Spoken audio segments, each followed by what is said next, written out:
तो first year की class biology chapter 2 से आज स्टार्ट करेंगे, चैप्टर 2 से हालांकि, और चैप्टर 2 से स्टार्ट करेंगे। जो बायो मालिक्यूल्स है, बायोलॉजिकल मालिक्यूल्स, वहाँ से स्टार्ट करेंगे। बायोलॉजिकल मालिक्यूल्स पढ़ने से पहले थोड़ी सी जैसे सिलेबस के चेंज के हवाले से भी क्वेश्चन है, प्लस में जो इंटर क्लास के रेगुलर एंट्री टेस्ट के स्टूडेंट्स सोच रहे थे अब उनकी जो टॉपिक्स हैं उनका क्या होगा। जैसे हम जेनेटिक्स पढ़ रहे थे, तो जेनेटिक्स की क्लासेस हम इवनिंग में रखेंगे, डेली जेनेटिक्स की इवनिंग में क्लास रखेंगे, ताकि वो आपका जेनेटिक्स चैप्टर जो है आगे कवर होता जाए। बाकी जैसे मॉर्निंग में जैसे फर्स्ट ईयर वाले भी, हाफ एंट्री वाले भी हैं, तो उनको चैप्टर 2 बायोलॉजिकल मॉलिक्यूल से हम स्टार्ट करेंगे उनका। इसी तरह से थोड़ा सा एक टेक्स्ट बुक के बारे में स्टूडेंट्स क्वेश्चन करते हैं, टेक्स्ट बुक हम कौन से पढ़ें। जैसे कि आपको पता है कि आपने एसटीबी तो पहले से ही पढ़ा हुआ है, एसटीबी का बायोलॉजी का बुक। एनटीबी हम डिस्कस करेंगे, एनटीबी नेशनल टेक्स्ट बुक का सिलेबस जो वो डिस्कस करते हैं। मोर ओवर अगर किसी के पास जो फेडरल का टेक्स्ट बुक है बायो का, बिकॉज अब जैसे पीएमसी ने कोई स्पेसिफाइड बुक नहीं दिया है कि इस बुक से जो आपके लिए जो पॉइंट्स होगी, तो हम कोशिश करेंगे यहाँ से आपको जो है एनटीबी में या एसटीबी में जो पॉइंट्स हैं वो आपको यहाँ से हम डिस्कस भी करेंगे, प्लस में पॉइंट्स देंगे। मोर ओवर इसके अलावा किसी और टेक्स्ट बुक का आपको बुक बोर्ड मिल जाए, टॉपिक तकरीबन सेम है, सवा एक या दो पॉइंट के अलावा कोई भी नया टॉपिक या नई एडिशन है ही नहीं। अगर कोई होगी तो हम आपको बताते भी जाएंगे। तो इस तरह से आप प्लान करें, बिकॉज अब जैसे क्लियर हो गई ये बात कि कोई स्पेसिफाइड बुक नहीं दिया गया है कि ये बुक है और आप ये पढ़ें तो फिर आप इंट्री टेस्ट कवर करेंगे। तो कोशिश जैसे हमारी यही है कि जितने भी डिफरेंट बोर्ड्स के या बुक्स होंगे उनकी पॉइंट्स आपको बताते जाएं ताकि आप पढ़ते जाएं। ठीक है, तो इसी तरह से जो इतनी मीन्स डिफरेंस नहीं है, जैसे हम कहेंगे इस टॉपिक में और इस टॉपिक में इतना बड़ा डिफरेंस नहीं है। जो जो पॉइंट्स होंगे हम डिस्कस करेंगे। इस सिलेबस के बारे में परेशान होने की जरूरत नहीं है, आप जस्ट अपनी जो है एफर्ट्स जारी रखें, मेहनत करें, और मेहनत करेंगे। टॉपिक तकरीबन यही सेम है, क्वेश्चन तकरीबन इन्हीं जो टॉपिक्स में आएंगे जो हम यहाँ भी डिस्कस करें। होपफुली आपकी जो है तैयारी अच्छी हो जाएगी। तो सिलेबस के बारे में आपको परेशानी नहीं होनी चाहिए कि कौन सा सिलेबस या बुक वगैरह। ठीक है, तो अब हम जैसे चैप्टर 2 को स्टार्ट करते हैं। चैप्टर 2 बायोलॉजिकल मॉलिक्यूल्स हैं, और बायोलॉजिकल मॉलिक्यूल्स के हवाले से जो जो हेडिंग्स रखी गई है हमारे जो पीएमसी के सिलेबस में, तो सबसे पहले उसका इंट्रोडक्शन है, एक जनरल इंट्रोडक्शन है, बिकॉज इंट्रोडक्शन जरूरी है, उसके बाद ही जैसे हम इनको डिस्कस करेंगे। इंट्रोडक्शन जस्ट छोटा सा ही है, कोई इतनी डिटेल नहीं है कि कौन से बायोलॉजिकल मॉलिक्यूल है। जैसे आप सबको पता है कि बायोलॉजिकल मॉलिक्यूल्स में जैसे वाटर बायोलॉजिकल मॉलिक्यूल है, और इसी तरह से कार्बोहाइड्रेट्स हैं, प्रोटीन्स हैं, प्रोटीन्स के अलावा लिपिड्स भी हैं, न्यूक्लिक एसिड्स भी हैं, कॉन्जुगेटेड मॉलिक्यूल्स, ये हेडिंग्स हैं। तो खास तौर पे जो ऑर्गेनिक मॉलिक्यूल्स या मैक्रो मॉलिक्यूल्स या बिगर मॉलिक्यूल्स जिन्हें हम कहते हैं, उसमें जैसे कार्बोहाइड्रेट की कैटेगरी जैसे पॉलीसेकेराइड है। पॉली लफ्ज की मीनिंग की जैसे मैनी होती है, मैनी सेकेराइड्स। पॉलीसेकेराइड का जो बेसिक यूनिट होता है उसे हम कहेंगे मोनोमर कहते हैं, बेसिक यूनिट को जो मोनोसेकेराइड होगा। इसी तरह से जो प्रोटीन्स बिगर मॉलिक्यूल्स हैं, पोली जैसे ऑर्गेनिक मॉलिक्यूल अभी डिस्कस किया कि मैक्रो मॉलिक्यूल्स हैं, बिगर मॉलिक्यूल हैं, पॉलीमर है, तो यकीनन उनका बेसिक यूनिट जो मोनोमर होगा। इसी तरह से जो लिपिड्स होते हैं वो फैटी एसिड यानी ग्लाइसरोल के बने होते हैं, न्यूक्लिक एसिड न्यूक्लियोटाइड के बने होते हैं, कॉन्जुगेटेड मॉलिक्यूल्स होते हैं, टू डिफरेंट मॉलिक्यूल्स हैं, उनकी कॉम्बिनेशन से जो कॉन्जुगेटेड मॉलिक्यूल। बहरहाल हम वन बाय वन डिस्कस करेंगे।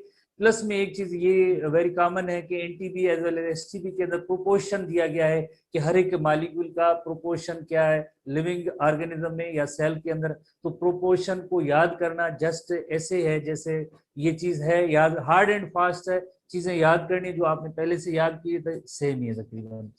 तो सबसे पहले जो पॉइंट्स के हवाले से अगर हम देखें, एनटीबी के हवाले से बायोलॉजिकल मॉलिक्यूल की जो पॉइंट्स देखेंगे, तो बायोलॉजिकल मॉलिक्यूल्स में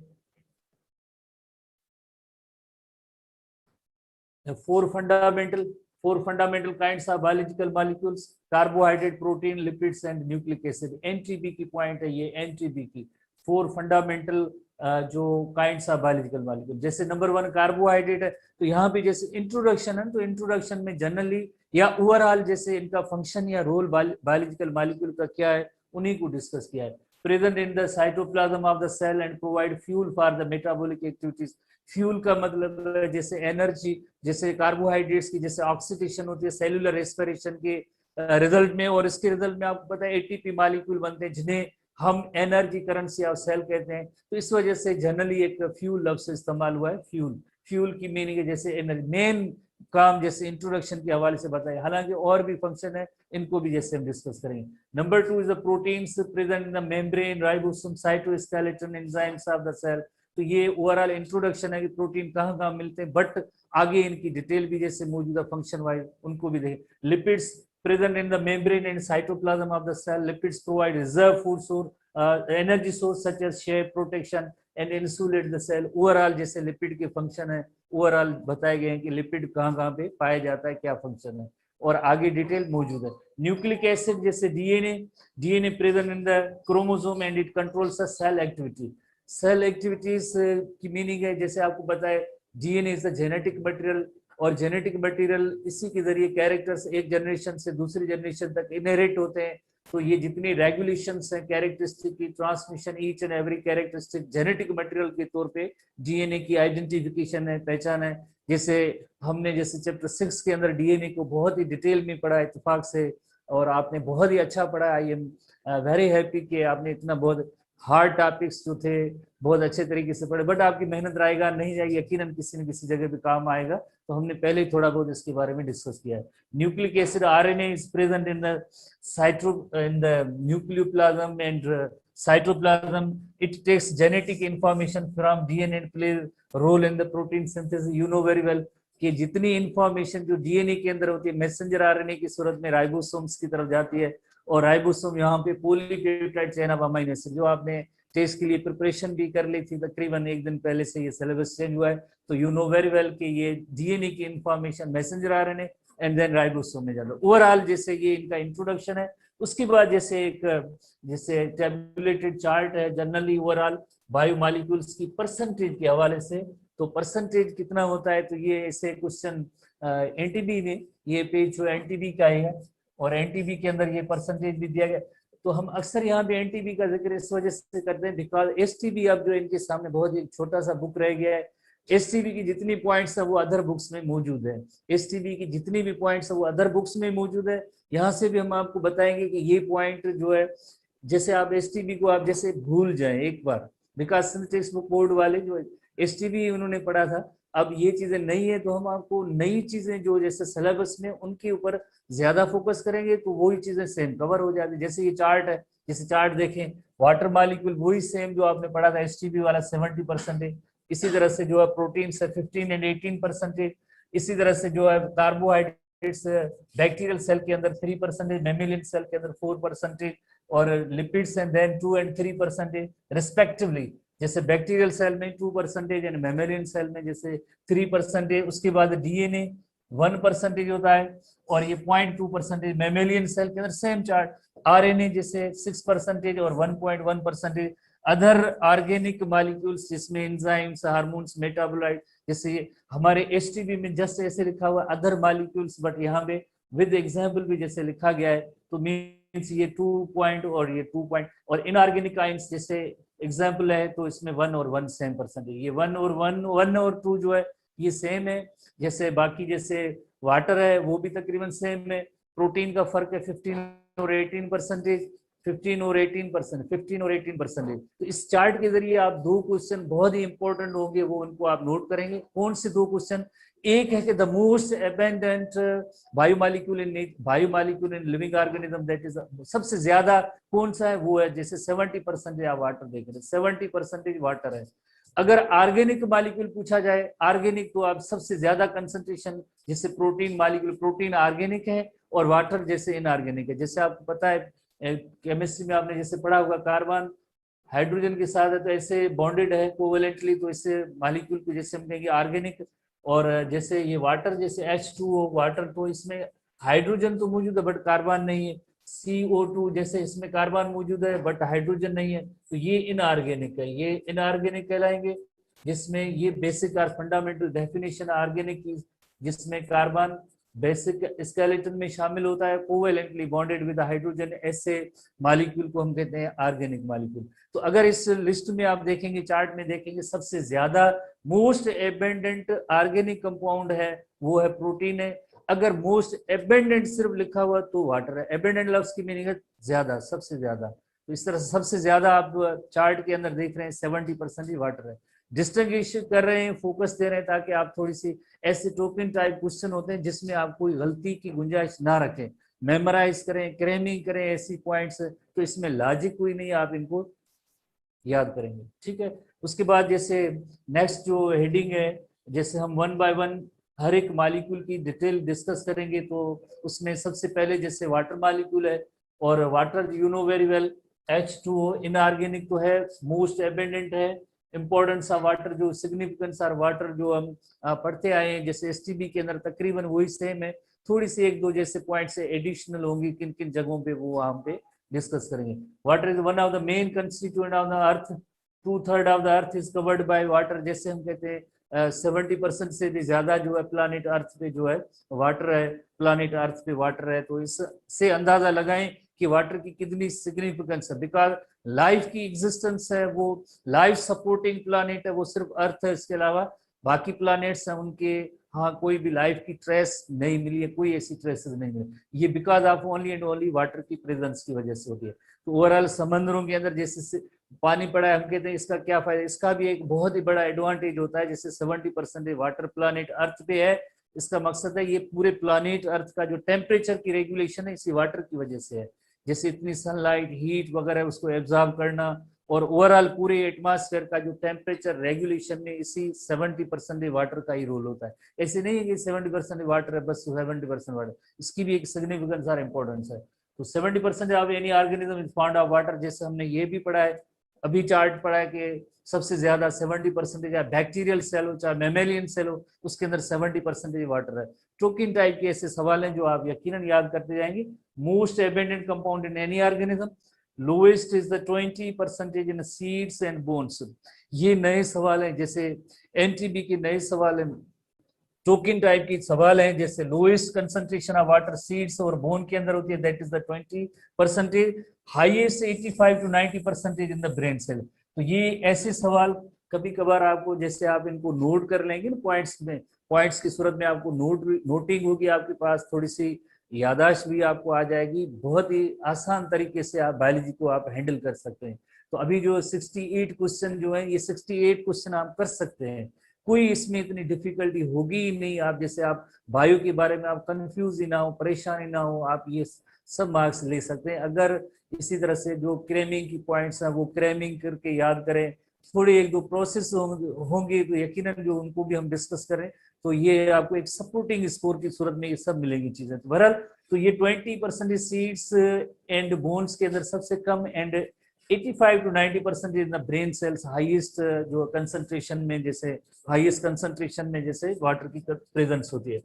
जेलीफिश जैसे आपको बताया एनिमल है, फाइलम नाइडेरिया से इसका ताल्लुक है, आपको बताया जेलीफिश फाइलम नाइडेरिया, सिलेंट्रेटा उससे ताल्लुक है jellyfish. Exceptionally larger amount of water content 99% water, 99% water. तो यहाँ पे तो आपको तीन फिगर्स जैसे याद करनी, तीन फिगर्स, सीड की एंड बोन के अंदर कम वाटर है, और ब्रेन सेल्स में ओवरऑल जैसे ह्यूमन बीइंग है या मैमल्स हैं, हाईली डेवलप्ड एनिमल्स हैं, ब्रेन सेल्स उनमें 85 to 90% वाटर, बाकी रिमेनिंग जैसे 99% जेलीफिश टोटली जैसे लोअर एनिमल है, और डिप्लोब्लास्टिक है सी वाटर के अंदर जैसे रह रहे हैं, तो वहां पे 99 है। तो इसमें आप तीन क्वेश्चन है, ये इस इंट्रोडक्शन में 3 क्वेश्चन है जो इनकी ये जो फिगर्स हैं आप याद करेंगे। ठीक है, उसके बाद हम नेक्स्ट आते हैं वाटर की अदर प्रॉपर्टीज के हवाले से, जैसे जैसे केमिकल प्रॉपर्टीज हैं वाटर की, तो बहुत ही आसान तरीके से दिया गया था एसटीबी के अंदर। उसमें भी आपने जैसे देखा H2O, यानी H2O हाइड्रोजन के दो और ऑक्सीजन का एक, hydrogen both hydrogen atoms are attracted towards oxygen. और जैसे इसमें बॉन्डिंग का भी जिक्र है, तो ये थोड़े से नए टर्म्स हैं, एनटीबी के हवाले से नए टर्म्स हैं। एसटीबी में जैसे पहले ये इतने नहीं थे।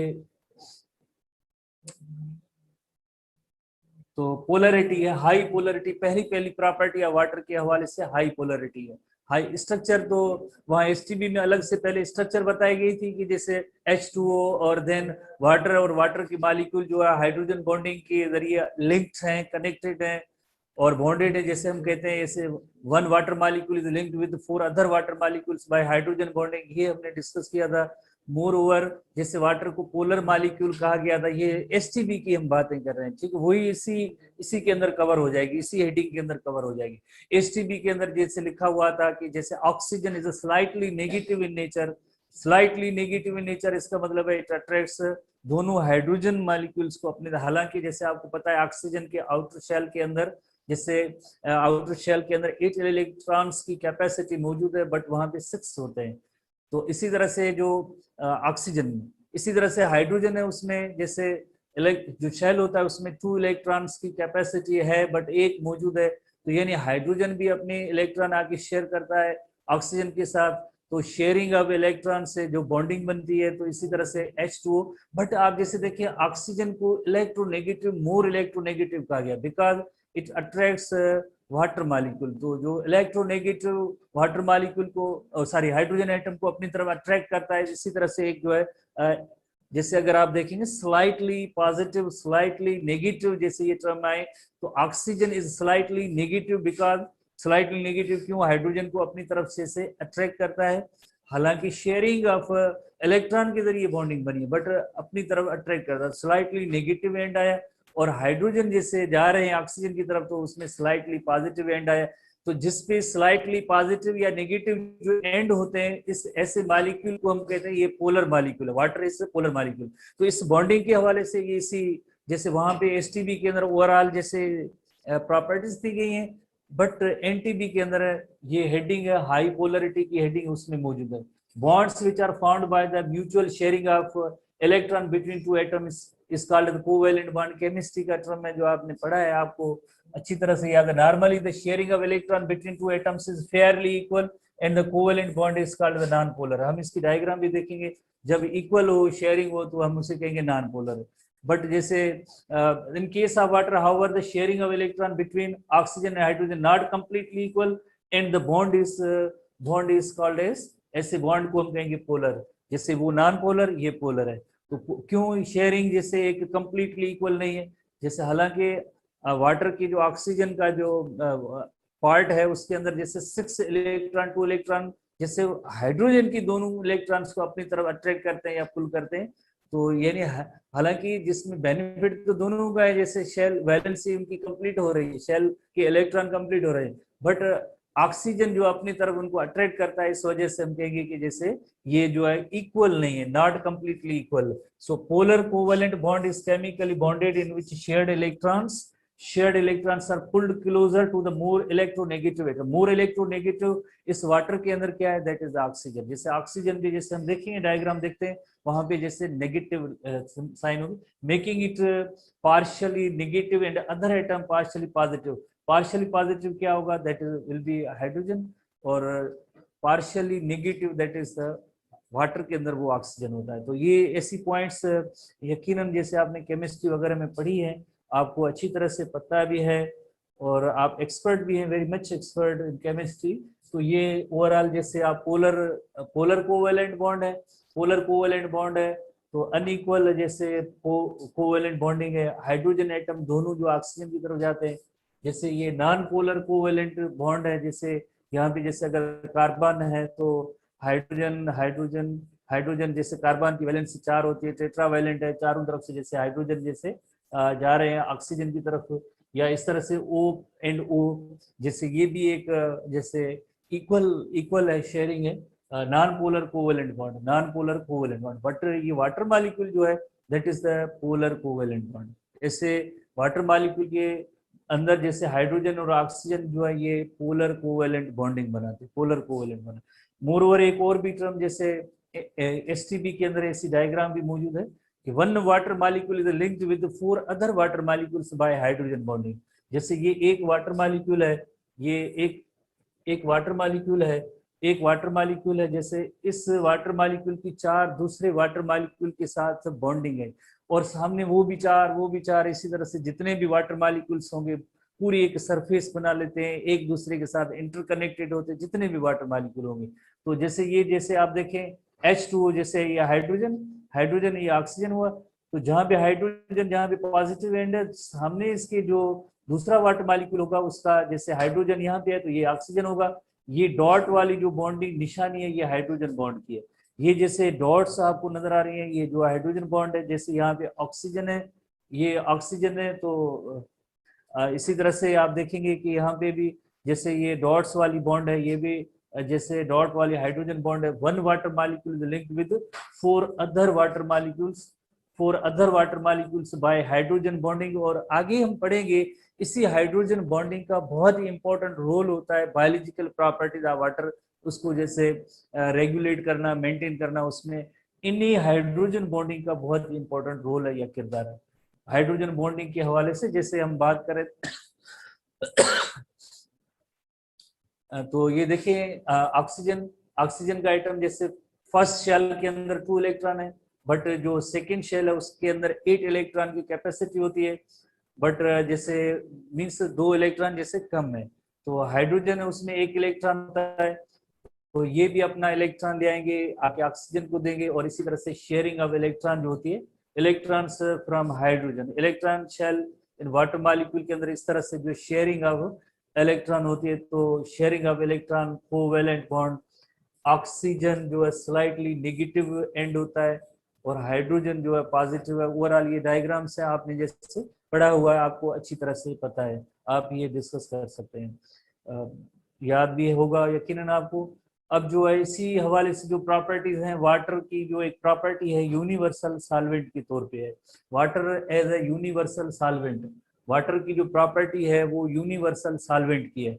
जैसे आपको पता है केमिस्ट्री के अंदर आपने 3 टर्म्स पढ़े होंगे, सॉल्यूट, सॉल्वेंट और मिक्सचर जो होती है, that is called solution, heterogeneous, homogeneous जो मिक्सचर जो बनता है सोल्यूशन बनते हैं। तो लिविंग ऑर्गेनिज्म में जब तक कोई चीज जो सब्सटेंस वाटर में डिजोल्व नहीं होती है तो केमिकल रिएक्शन, खास तौर पे एंजाइमेटिक रिएक्शंस होने के लिए यानी वाटर की प्रेजेंस का होना जरूरी है। अगर वाटर नहीं है तो मीन्स कोई केमिकल रिएक्शन बहुत ही ना होने के बराबर जैसे नहीं। तो हर केमिकल रिएक्शन होने के लिए कि जैसे एक एक्वियस मीडियम होना चाहिए, एक्वियस मीडियम मीन्स एक वाटरी मीडियम होना चाहिए, वाटर होना चाहिए, वाटर होगा तो केमिकल रिएक्शन होगा, अदरवाइज केमिकल रिएक्शन जैसे नहीं होते। तो 10 in water.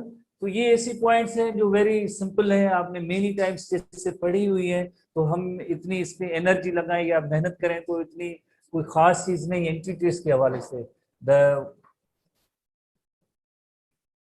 Water water the oxygen atom is slightly negative, जैसे ऑक्सीजन जैसे आपको पता है स्लाइटली नेगेटिव है, negative charge, even though water as a whole is neutral, water as a whole is neutral, you know very well, because of its polar covalent bond.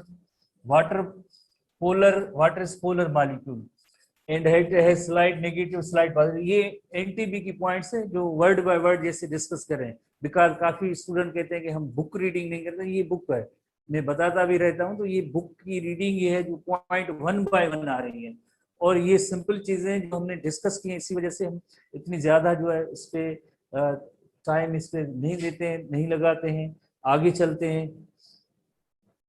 Properties of water के हवाले से, polarity of water molecule makes it universal और excellent solvent for polar substances, excellent और universal. जैसे आप sodium chloride का भी आप एग्जांपल ले सकते हैं, sodium chloride plus H2 solution बनता है, शुगर का भी सोल्यूशन बनता है। तो ये वाटर की जो एक सॉल्वेंट, यूनिवर्सल सॉल्वेंट नेचर होने की वजह से ये, जैसे आयोनिक कंपाउंड और electrolyte can be easily dissociate in water and on a non-polar substance having charge groups in their molecule can also dissolve in water. Dissolve की मीनिंग है dissociate into ions, जैसे सोडियम क्लोराइड तो dissociate into ions होगा, तो उसकी भी एक थोड़ी रिप्रेजेंटेशन हम देखेंगे कि किस तरह से ये जो डिसोसिएट होते हैं। Such compounds dissolve in water dissociate into positive and negative ions and are in more favorable states to react with other molecules and ions is the reason why all the chemical reaction being in aqueous medium। तो ये aqueous medium यानी watery medium, water होगा तो chemical reaction जैसे आमतौर पे simple words में कहते हैं, तो ये aqueous मीडियम के अंदर ये सारे जो केमिकल रिएक्शन होंगे, सारे केमिकल रिएक्शन aqueous मीडियम में होंगे। एक जैसे एग्जांपल है जैसे सोडियम क्लोराइड का,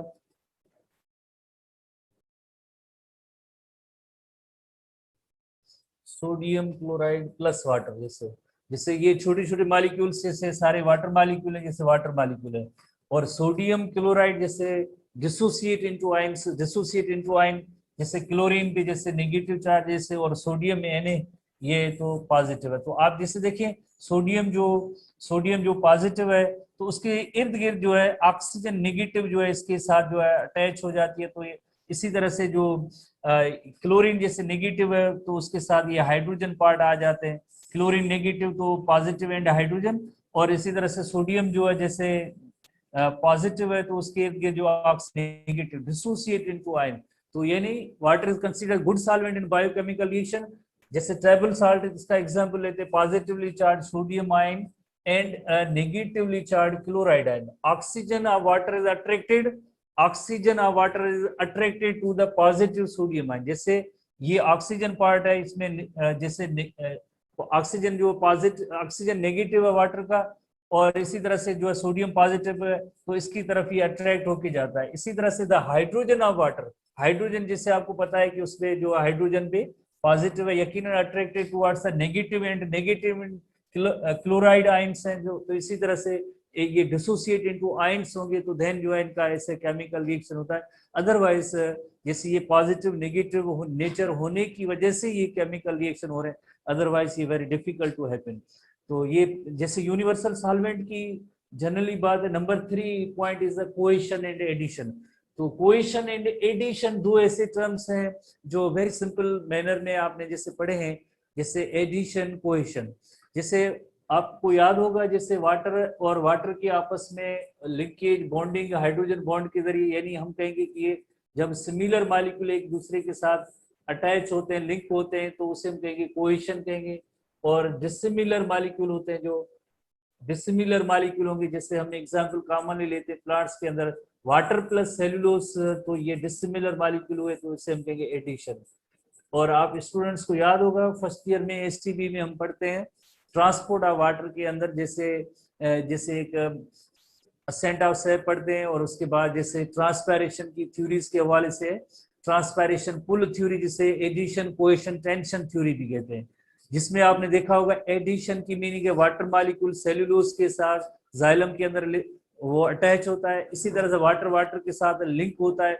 इसी रीजन की वजह से जैसे फ्रॉम रूट से लेकर till the tip of the tree ये पूरा कॉलम की सूरत में upward direction against the force of gravity जाता है। तो ये से एडिशन कोहेशन टेंशन जैसे थ्योरी थी ट्रांसपैरेशन की, तो ये प्रॉपर्टी होती है वाटर में। अगर ये वाटर वाटर के साथ लिंक ना होता या जिस तरह से वाटर किसी दूसरी सब्सटेंस के साथ लिंक ना होता तो इतना बड़ा डिस्टेंस जो है हंड्रेड्स ऑफ फीट जो upward against the force of gravity ये वाटर नहीं ट्रांसपोर्ट हो सकता था। तो इसलिए ये कौन सी प्रॉपर्टी एडिशन कोहेशन, सबसे पहले आप इन दोनों टर्म्स को समझेंगे। देन कहाँ कहाँ भी जैसे ह्यूमन बीइंग में या जो जैसे सर्कुलेशन है ब्लड सर्कुलेशन है या न्यूट्रिएंट जिसके अंदर जैसे ट्रांसपोर्ट होते हैं आपको पता है ब्लड के जरिए, तो इसमें आपको पता है कि दो पार्ट होते हैं ब्लड के, एक जैसे प्लाज्मा पार्ट है और दूसरे जैसे ब्लड सेल्स हैं। प्लाज्मा पार्ट का 90% वाटर होता है, प्लाज्मा पार्ट का 90% वाटर होता है। इसी वजह से ये सब्सटेंसेस जो है एक क्लोज वेसल्स है उनके अंदर जैसे फ्लो करें because of this water. Water अगर ना होता तो शायद ये सब्सटेंसेस की मूवमेंट ऐसे किस तरह से हो सकती, नहीं हो सकती, कोई उसको यानी मीडियम ही नहीं। Cohesion attraction among the water molecules which enable the water molecule to stick together। Water water के साथ जैसे स्टिक टुगेदर किसके जरिए स्टिक होंगे, यकीनन जो है ये हाइड्रोजन बॉन्डिंग के जरिए। One water molecule is linked with 4 other water molecule by hydrogen bonding. इसी तरह से water flows freely due to cohesion and water molecule also have attraction to polar surface। This attraction is called the addition। Both addition and cohesion are due to the hydrogen bonds among the water molecules। ये properties सिर्फ hydrogen bonding. these properties of water enable circulate living bodies and to act as a transport medium। तो act as a transport medium, तो transport medium के तौर पे जैसे अभी हमने डिस्कस किया कि जैसे ह्यूमन बीइंग का हमने एग्जांपल लिया, तो ये जो सब्सटेंसेस हैं ब्लड सर्कुलेटरी सिस्टम के अंदर जो है ट्रांसपोर्ट मीडियम प्लाज्मा उसके अंदर 90% वाटर है because of this property of water. Adhesion cohesion tension theory भी हमने प्लांट्स के अंदर पढ़ी थी, तो एडिशन कोएशन दो टर्म्स पढ़ेंगे और बाकी चीजें आसान हो जाएंगी, इतनी इसमें डिफिकल्टी वाली बात नहीं है। जैसे और भी इसको छोटी इलस्ट्रेशन के जरिए समझाया गया है कि जैसे cohesion cohesion water plus water similar molecule, adhesion adhesion dissimilar, तो वाटर का जो जाइलम के साथ जो लिंक होता है तो उसे हम कहते हैं एडिशन, कोएशन एडिशन हुआ। और इसी तरह से यहाँ पे अलग से शायद आपको क्लियर थोड़ी सी नजर ना आए, तो ये जो है अपवर्ड डायरेक्शन में वाटर एंड मिनरल जो जाइलम वेसल के जरिए जाते हैं ना, तो उसकी हवाले से ये इलस्ट्रेशन है। जैसे रूट्स हैं, तो प्लांट्स की रूट्स हैं, उससे लेकर जो है then stem till the tip of the tree जो ये वाटर जाता है, why because of this adhesion cohesion, xylem के अंदर कोएशन एंड एडिशन प्रॉपर्टी। तो ये जाइलम वेसल है, जाइलम वेसल के अंदर जैसे आप देख रहे हैं वाटर वाटर के साथ लिंक भी होता है, एज वेल एज वाटर जो है जाइलम के साथ भी अटैच होता है। इस वजह से इस पूरे यानी ट्रांसपोर्ट के दौरान कोई भी स्पेस नहीं होता है, कोई गैप नहीं होता है, कोई जिस तरह से ऐसा गैप नहीं, बिल्कुल ट्रांसपायरेशन पुल के जरिए अपवर्ड डायरेक्शन में against the force of gravity. इस एडिशन कोएशन टेंशन थ्योरी और दो मेन प्रॉपर्टीज वाटर की कौन सी, कि वाटर वाटर के साथ लिंक हो सकता है, वाटर जो है जैसे अदर जो है कंपोनेंट है उनके साथ भी लिंक हो सकता है। तो इस तरह एडिशन कोएशन टर्म्स आए, एडिशन कोएशन टर्म्स आए। एडिशन कोएशन से रिलेटेड एक और भी टर्म है,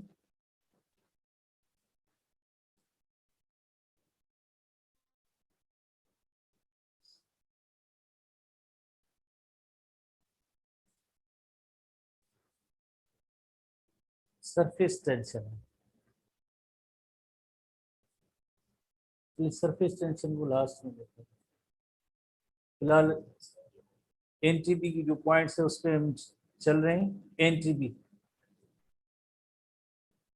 एडिशन कोएशन और then high heat capacity. High heat capacity जैसे आपको पता है कि one water molecule is linked with four other water molecule. ऐसे नहीं है कि जस्ट एक ही वाटर मॉलिक्यूल है जो चार दूसरे वाटर मॉलिक्यूल के साथ लिंक है।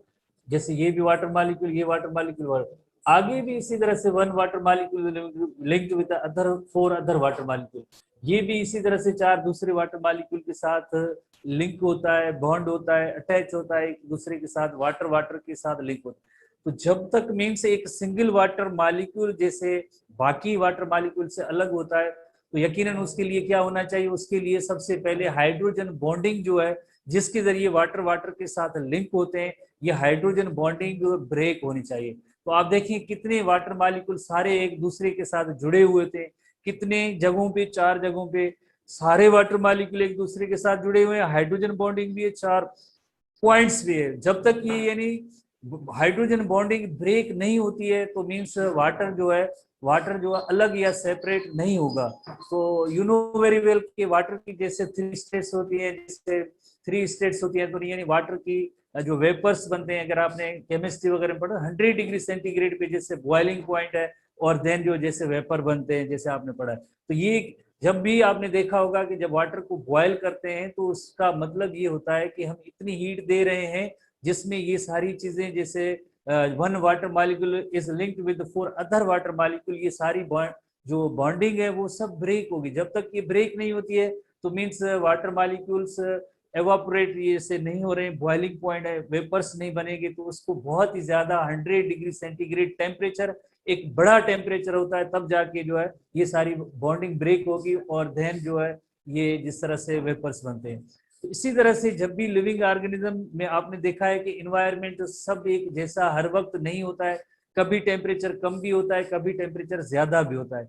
अगर हाई टेम्परेचर होता है तो मीन्स लिविंग ऑर्गेनिज्म में नेचर ने एक ऐसा वाटर मॉलिक्यूल का गिफ्ट रखा है कि जब भी टेम्परेचर थोड़ा बढ़ता है तो मीन्स इन्वायरमेंट का जैसे टेम्परेचर बढ़ा तो लिविंग ऑर्गेनिज्म पे इतना बड़ा उनका असर नहीं होता है। क्यों नहीं असर होता है, वाई बिकॉज जैसे आपको पता है कि बैक्टीरिया से लेकर ह्यूमन बीइंग तक जो 70% उनके अंदर वाटर होता है, 70% वाटर होता है। तो वाटर में वाटर वाटर के साथ लिंक होता है, बॉन्डिंग है, तो उनको बॉन्ड को ब्रेक करना बहुत ही डिफिकल्ट होता है और उसमें एनर्जी भी बहुत ज्यादा लगेगी, वेरी हाई एनर्जी की जरूरत होती है, तब जाके कोई ये बॉन्डिंग ब्रेक होगी और वाटर मॉलिक्यूल अलग होंगे। तो उसी हवाले से है हाई हीट कैपेसिटी, यानी can be defined as amount of heat required for a minimum increase in the temperature of the substance. The amount of heat needed to raise the temperature. That is, जैसे अभी हमने discuss किया कि water के साथ link है, तो यानी उसका टेम्परेचर जैसे या स्टेट वाटर की आसानी से चेंज नहीं की जा सकती है.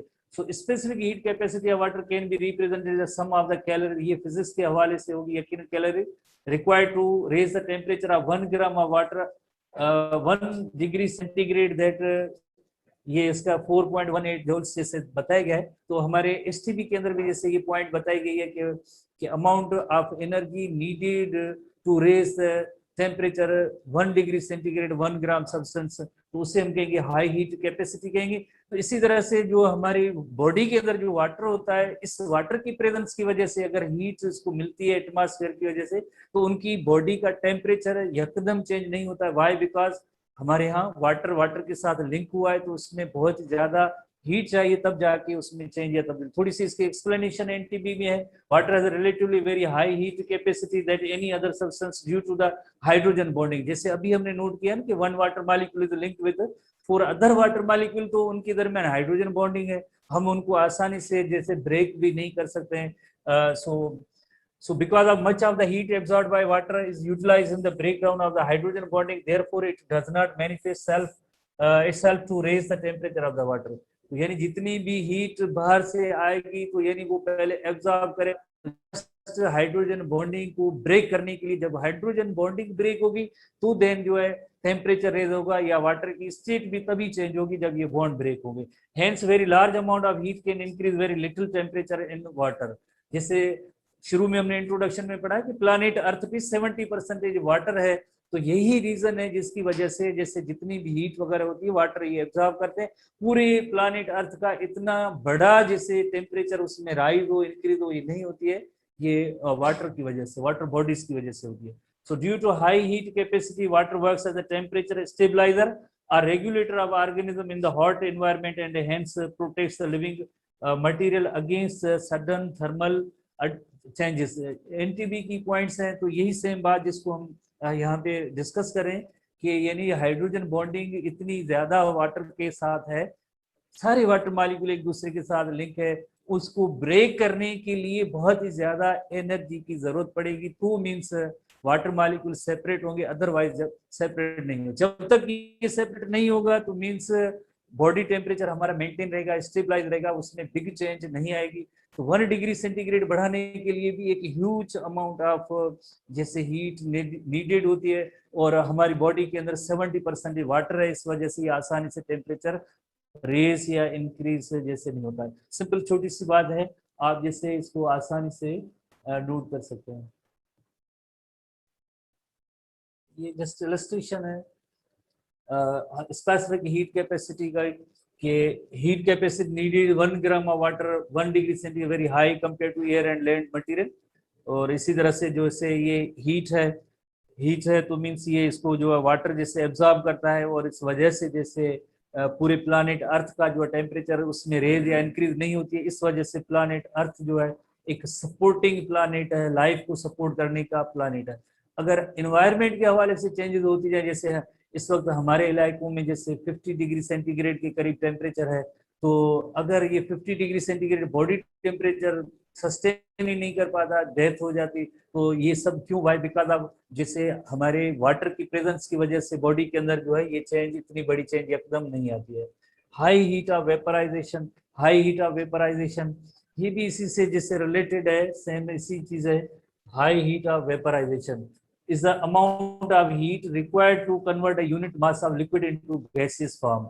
तो इसको जैसे पढ़ने से पहले जैसे मैं एक ऐसा एग्जाम्पल हमारे एनटीबी के अंदर रखा गया, होपफुली आप उस एग्जाम्पल को देख के आप अंदाजा लगा सकते हैं कि ये इसकी क्या सिग्निफिकेंस और इम्पोर्टेंस है. When an animal sweats, यानी जब पसीना होता है, तो body heat is used to vaporise the sweat, thus cooling the animal.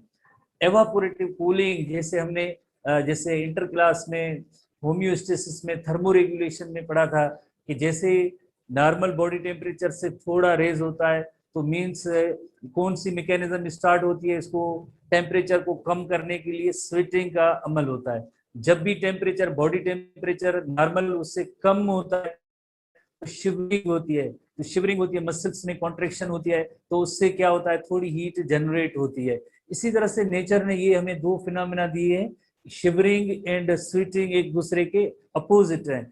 जैसे गर्मियों में आप या किरण आप जैसे फील करते हैं कि हमें स्वेटिंग होती है, सर्दियों में जैसे शिवरिंग होती है, तो ये थर्मोजेनेसिस या उस थर्मो रेगुलेशन को मेंटेन करने के लिए ऐसी स्ट्रेटेजीज होती है। तो anyway when animal sweats body heat is used to vaporise the sweat, thus cooling the animal, तो उससे क्या होगा, एनिमल कूल होगा। जैसे प्लांट्स के अंदर ये होता है, जैसे टेम्परेचर बढ़ता है, आपने नोट किया है, टेम्परेचर बढ़ता है तो रेट ऑफ ट्रांसपायरेशन भी बढ़ता है। More temperature more rate of transpiration, more rate of transpiration. तो इस हीट या हॉट एनवायरमेंट के अंदर प्लांट्स अपने आप को सर्वाइव करते हैं। वाई? Because of transpiration. जैसे ट्रांसपायरेशन नेसेसरी इविल है ना, कि लॉस तो नहीं होना चाहिए, बट वाटर जैसे ट्रांसपायर होगा, वाटर रिमूव होगा, तो प्लांट को कूल करने में भी उसका रोल होता है। तो यही सेम बात है, cooling the animal due to this property water evaporate of evaporation of only 2 milliliter of 1 liter of water lowers the temperature of the remaining 98 milliliter water by 1 degree centigrade। देखें, जैसे 1 litre है, 1 litre उसका just 2 millilitre जैसे evaporate हुआ, 1 litre में 2 millilitre जो evaporate हुआ, बाकी क्या हुआ, 98 millilitre water bye 1 degree centigrade remaining उसको जैसे मेंटेन किया। ये किस प्रॉपर्टी की वजह से? बिकॉज ऑफ दिस वाटर की प्रॉपर्टी। जो ओनली जैसे 1000 जैसे मिलीलीटर में 2 मिलीलीटर का लॉस हुआ और इतना बड़ा चेंज टेम्परेचर के अंदर नहीं आई और बॉडी कूल हो गई, इस प्रॉपर्टी को हम कहेंगे हाई हीट वेपराइजेशन। तो ये अब मजीद उसकी पॉइंट्स है, heat of vaporisation water represent the number of calories absorbed per gram vaporise water has a high heat of vaporization then calories per gram। Physics के हवाले से होगा या केमिस्ट्री के हवाले से, the high heat of vaporization means that a large amount of heat can be lost with the minimal loss of water from the body। large amount of heat is lost with the minimal।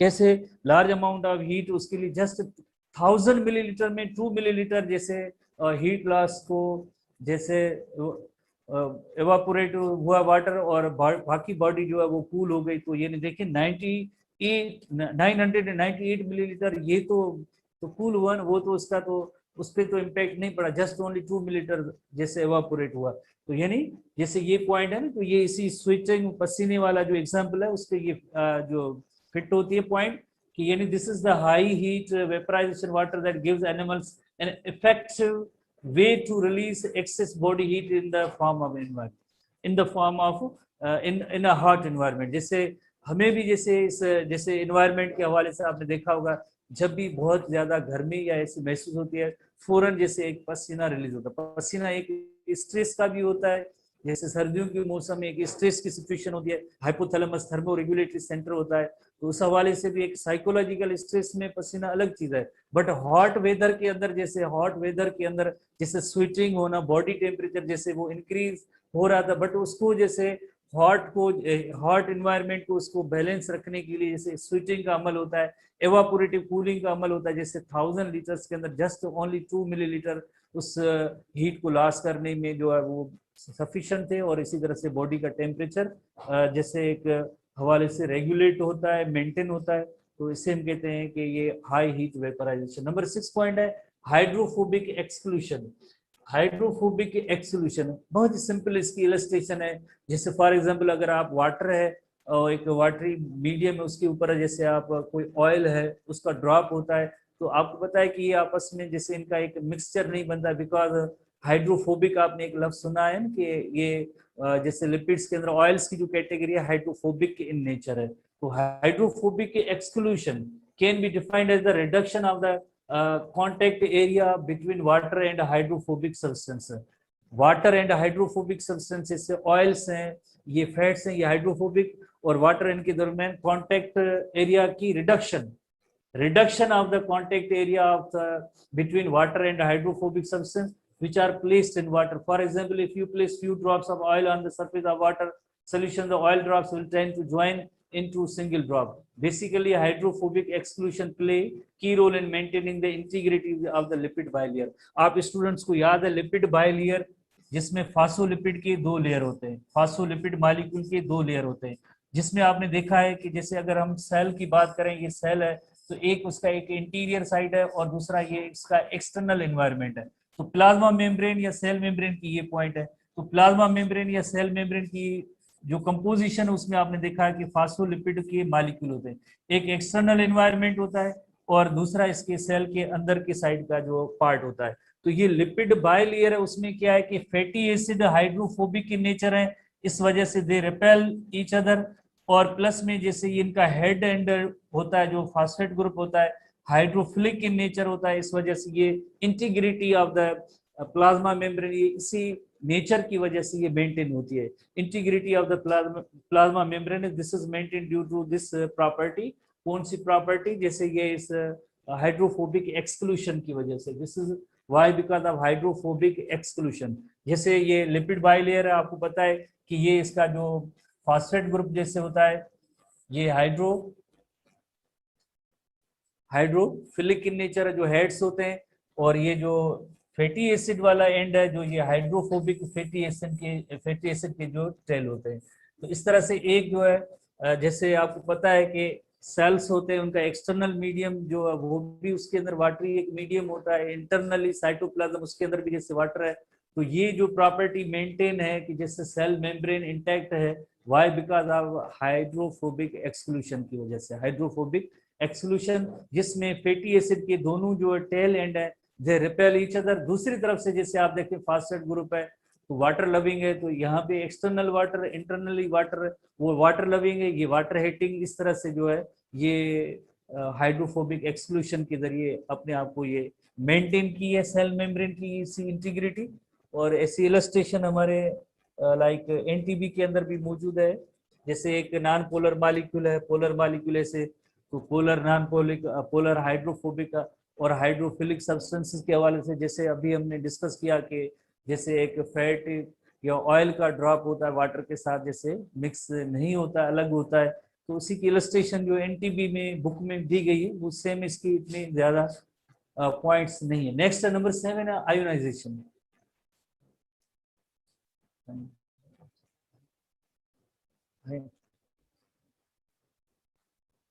Ionisation, ionisation जैसे chemistry के हवाले से आपने जैसे पढ़ा होगा, dissociation of molecule into ions is called ionisation. तो आपको पता है कि जैसे वाटर मॉलिक्यूल होता है H2O, जब उसकी आयोनाइजेशन होगी तो आपको पता है कि एक OH आयन बनते हैं और H आयन बनते हैं, H एंड OH आयन।